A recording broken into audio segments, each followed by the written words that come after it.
Hello friends, नमस्कार। एक बार फिर स्वागत करेंगे आपके अपने यूट्यूब चैनल GDSG के क्लासेस में। साथियों, आज के RPF SI कांस्टेबल का सेट नंबर 56 को हम लोग कंटिन्यू करेंगे। इसमें मिलेंगे आपको टॉप 50 क्वेश्चंस और डेली शाम को 7 बजे। तो चलिए स्टार्ट करेंगे क्वेश्चन को। जबलपुर किस नदी के किनारे बसा हुआ है? ऑप्शन नंबर आपका 4 दिया हुआ है। इसमें से 4 ऑप्शन दिए हैं, इसमें से सही उत्तर का चयन करके आपको आंसर बताना है। तो जबलपुर को बताना है साथियों। तो जबलपुर आपके नर्मदा नदी के तट पर स्थित है। ऑप्शन नंबर ए हो जाएगा। ये जबलपुर मध्य प्रदेश में पड़ता है, याद रखिएगा। बात करेंगे पुणे किस नदी के किनारे पर स्थित है। तो देखिए, पुणे महाराष्ट्र का एक क्षेत्र है और ये आपके पड़ता है मूलामुथा नदी पे स्थित है। मूलामुथा नदी के तट पर स्थित है। तो ऑप्शन नंबर यहाँ पे आपका बी हो जाएगा कि पुणे आपके मूलामुथा नदी के किनारे स्थित है। चलिए अगला क्वेश्चन देखेंगे साथियों। हाजीपुर किस नदी के किनारे पर स्थित है? तो हाजीपुर की यहाँ पे अगर जो हम बात कर लेंगे तो हाजीपुर हो जाएगा आपके गंडक नदी के किनारे स्थित। ठीक है, ये देखिए काफ़ी ज़्यादा इंपॉर्टेंट क्वेश्चन आपका मैं करा रहा हूँ। तो साथियों साथ में जुड़े रहिए और इंपॉर्टेंट क्लास ज्वाइन कर लीजिए। ठीक है, चलिए अगला क्वेश्चन है, आदिलाबाद किला किसने बनवाया था? तो साथियों यहाँ पे आदिलाबाद किले की बात करेंगे तो इसको बनाया था मोहम्मद बिन तुगलक ने। कहाँ बनाया गया था? तो ये नई दिल्ली में, यानी दिल्ली में बनाया गया था। नई दिल्ली तो अब नाम पड़ा है ना। दिल्ली में बनवाया था आदिलाबाद किला किसने? मोहम्मद बिन तुगलक ने। मेरी डेली की क्लास आपको सुबह के 8 बजे आपको SSC CGL के लिए, ठीक है, हिंदी इंग्लिश वर्जन में प्रीवियस ईयर के क्वेश्चन कराए जाते हैं। फिर सुबह के 11 बजे ही आपको उत्तर प्रदेश पुलिस कांस्टेबल की बैच स्टार्ट की जाती है, लाइव क्लास, जिसमें आप सभी लोग जुड़ते हैं और अपने क्वेश्चन को अपने तरीके से देखते हैं, समझते हैं और सॉल्व करते हैं। फिर शाम को 7 बजे ही आपको top 50 RPF SI question RPF SI constable के लिए टॉप 50 GK GS का क्वेश्चन दिया जाता है। ठीक है, ये शेड्यूल है हमारा। अगला क्वेश्चन है कि ब्राह्मणों पर जजिया कर लगाने वाला प्रथम मुसलमान शासक कौन था? तो साथियों ब्राह्मणों पे सबसे पहले मोहम्मद बिन कासिम ने भी लगाया था, लेकिन यहाँ पे दिल्ली सल्तनत के बारे में बात कर लेंगे तो इस पे जो सबसे पहले लगाया था फिरोज शाह तुगलक ने। ऑप्शन नंबर यहाँ पे बी हो जाएगा आपका राइट आंसर। अगला क्वेश्चन है कि आगरा शहर की स्थापना किसने किया था? तो साथियों यहाँ पे आगरा शहर के बारे में बात करेंगे तो इसकी स्थापना होती है आपकी सिकंदर लोदी के शासनकाल में 1504 ईस्वी के लपेटे में। ठीक है, तो ऑप्शन नंबर ए हो जाएगा। अगला क्वेश्चन है कि दिल्ली सल्तनत के अंतर्गत दीवान ए वजारत विभाग था। तो दिल्ली सल्तनत के अंतर्गत जो दीवान ए वजारत था, ये क्या था साथियों? तो ये आपका वित्त विभाग था। क्या था? वित्त विभाग, याद रखिएगा। दिल्ली सल्तनत के अंतर्गत दीवान ए वजारत विभाग वित्त विभाग से संबंधित था। ऑप्शन नंबर यहाँ पे सी होगा। अगला क्वेश्चन है कि कुरान किस धर्म का पवित्र ग्रंथ है? तो साथियों यहाँ पे कुरान की बारे में बात करेंगे तो कुरान आपका हो जाएगा इस्लाम धर्म का सबसे पवित्र ग्रंथ है। जो पैगंबर मोहम्मद साहब थे, ये आपके इस्लाम धर्म के संस्थापक थे। ठीक है, और जो कुरान है आपका, ये इस्लाम धर्म का पवित्र ग्रंथ है। अगला क्वेश्चन है a nation in the making नामक पुस्तक किसने लिखी है? तो साथियों a nation in the making जो है ये सुरेंद्र नाथ बनर्जी के द्वारा लिखी गई पुस्तक है। ठीक है, तो ऑप्शन नंबर ए होगा। अगला क्वेश्चन देखिए, लॉर्ड हार्डिंग ने बंगाल का विभाजन किस वर्ष रद्द किया? तो 1905 में बात करेंगे तो लॉर्ड कर्जन भारत का वायसराय था। इसने क्या किया था? भारत से बंगाल का विभाजन किया था 1905 में। फिर इसको विभाजन को रद्द कर दिया लॉर्ड हार्डिंग ने 1911 में। तो ऑप्शन नंबर ए हो जाएगा इसका राइट आंसर। अगला क्वेश्चन है आपका, महात्मा गांधी दक्षिण अफ्रीका से भारत किस वर्ष लौटे थे? तो 1890 से 93 के बीच में गए थे। उसके बाद ये भारत वापसी करते हैं 1915 में, जब प्रथम विश्व युद्ध स्टार्ट हुआ था। उसी समय गांधी जी भारत आते हैं और यहाँ पे आने के बाद लोगों को इंग्लैंड के साथ युद्ध करने के लिए प्रेरित करते हैं, सेना में भर्ती होने के लिए। ठीक है, तो 1915 हो जाएगा। अगला क्वेश्चन है, चौरी चौरा नामक प्रसिद्ध स्थल कहाँ पर है? तो 1922 याद होगा, चौरी चौरा का कांड हुआ था गोरखपुर में। ठीक, यहाँ पे एक थाने को आग लगा दिया था जिसमें पुलिस वाले जले थे। तो ये आपका गोरखपुर में स्थित है। ऑप्शन नंबर सी होगा। अगला क्वेश्चन है कि संघीय कार्यपालिका की व्याख्या संविधान के किस भाग में की गई है? इंडियन पॉलिटी से क्वेश्चन है और काफ़ी ज़्यादा इंपॉर्टेंट है। तो संघीय कार्यपालिका की जो व्याख्या है वो संविधान के भाग 5 में की गई है। तो ऑप्शन नंबर यहाँ पे डी हो जाएगा आपका राइट आंसर। अगला क्वेश्चन है साथियों, संविधान सभा की प्रारूप समिति द्वारा प्रस्तुत प्रारूप संविधान में कितनी अनुसूचियां थी? तो जब सबसे पहले संविधान बना था उसमें 8 अनुसूचियां थीं, अब हो गई हैं 12 अनुसूचियां। ठीक है, तो यहाँ पे आपका सी हो जाएगा राइट आंसर। अगला क्वेश्चन है, किस अनुच्छेद के अंतर्गत संसद संविधान में संशोधन कर सकती है? तो संसद जो संविधान में संशोधन जब करती है तो इसको किस अनुच्छेद के तहत बताया गया है? तो आर्टिकल 368 अनुच्छेद 368 के तहत जो संसद होती है संविधान में संशोधन कर सकती है।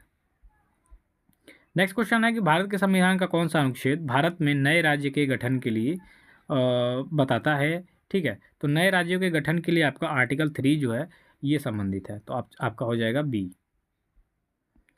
अगला क्वेश्चन है कि पुडुचेरी किस वर्ष भारतीय संघ में सम्मिलित किया गया? तो पुडुचेरी की बात करेंगे या पांडिचेरी की बात करेंगे?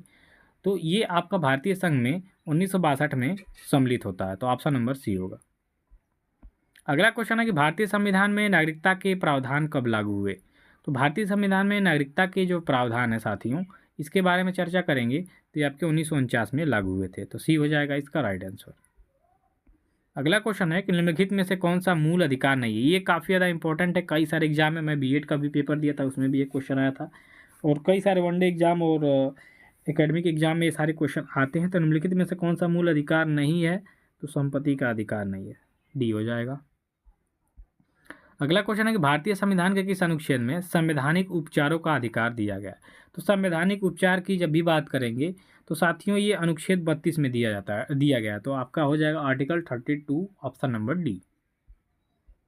नेक्स्ट क्वेश्चन देखिए, भारतीय संविधान के अनुसार कार्यपालिका का प्रमुख कौन है? तो साथियों भारतीय संविधान के अनुसार कार्यपालिका का प्रमुख हो जाएंगे आपके जो राष्ट्रपति होते हैं। राष्ट्रपति की बात करेंगे तो ये आपका अनुच्छेद 52 से 61 तक इनका अनुच्छेद है, जिसमें 52 में बताया गया कि भारत का एक राष्ट्रपति होगा और 61 में उनके त्याग से संबंधित महाभियोग लगाने का सिद्धांत दिया गया। नेक्स्ट क्वेश्चन है कि निम्नलिखित में से पॉपुलर चैम्बर किसे कहा जाता है? तो पॉपुलर चैम्बर, ठीक है, ये कहा जाता है आपके लोकसभा को, क्योंकि इसमें सीधे जनता द्वारा चुने हुए प्रत्याशी जाते हैं, तो ऑप्शन नंबर डी होगा।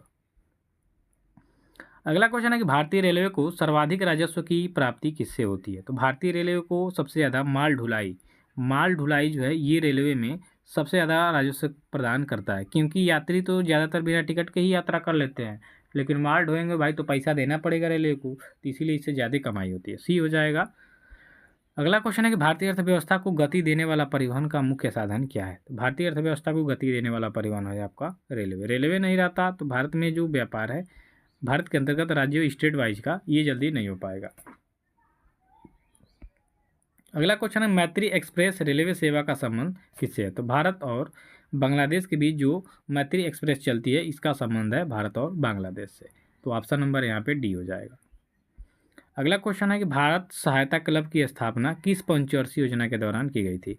तो 1951 में प्रथम पंचवर्षीय योजना स्टार्ट होती है, और भारत सहायता क्लब की स्थापना की अगर जो हम बात करेंगे यहाँ पे तो ये आपके द्वितीय यानी कि 1956, ठीक है, 61 तक चलता है ना द्वितीय पंचवर्षीय, जिसमें उद्योगों को भारी उद्योग को बढ़ोतरी के लिए इसमें दिया गया था, ठीक है। प्रथम में आपका कृषि था, कृषि को प्राथमिकता दी गई थी और इसमें भारी उद्योग को, तो द्वितीय हो जाएगा। अगला क्वेश्चन देखिए, नीति आयोग का गठन किस वर्ष में किया गया था? तो नीति आयोग जो कि योजना आयोग के नाम पे आया है, ठीक है, मोदी सरकार ने इसको रद्द किया करके नया बताया था आपका नीति आयोग, जो कि आपका 2015 में अस्तित्व में आया था। 1950 में आपका योजना आयोग आता है और 2015 में आपकी आती है नीति आयोग, तो ऑप्शन नंबर यहाँ पे बी हो जाएगा।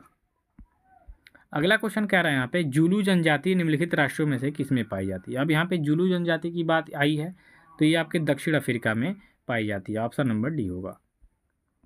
अगला क्वेश्चन है कि निम्न देशों में से किसमें सर्वाधिक यूरेनियम का भंडार है साथियों? तो सर्वाधिक यूरेनियम का भंडार आपके ऑस्ट्रेलिया में है, ऑप्शन नंबर यहाँ पे सी हो जाएगा।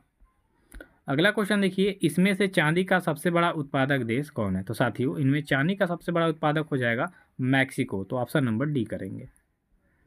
अगला क्वेश्चन देखिए, पश्चिम एशिया में सर्वाधिक तेल उत्पादक देश कौन है? तो पश्चिम एशिया में सर्वाधिक हो जाएगा आपका Saudi Arabia, option number D हो जाएगा यहाँ पे।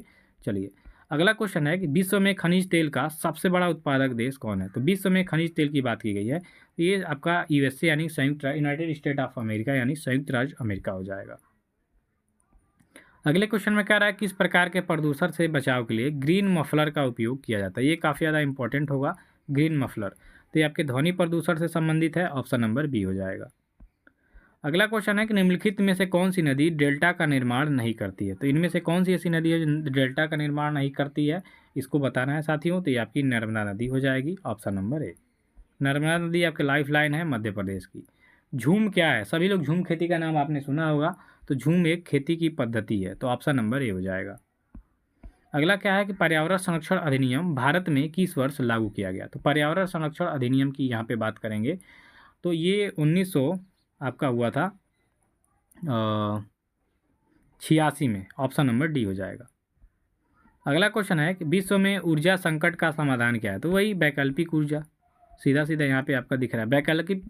वैकल्पिक ऊर्जा क्या है? देखिए, ऊर्जा के एक परंपरागत स्रोत कौन सा हो जाएगा आपका? पेट्रोलियम, कोयला हो जाएगा। लेकिन वैकल्पिक में आपका आता है सूर्य, ठीक है, आपका समुद्र हो जाएगा, जल हो जाएगा, ठीक है, भूताप ऊर्जा हो जाएगा। तो ये वैकल्पिक ऊर्जा है, तो ऑप्शन नंबर ए हो जाएगा।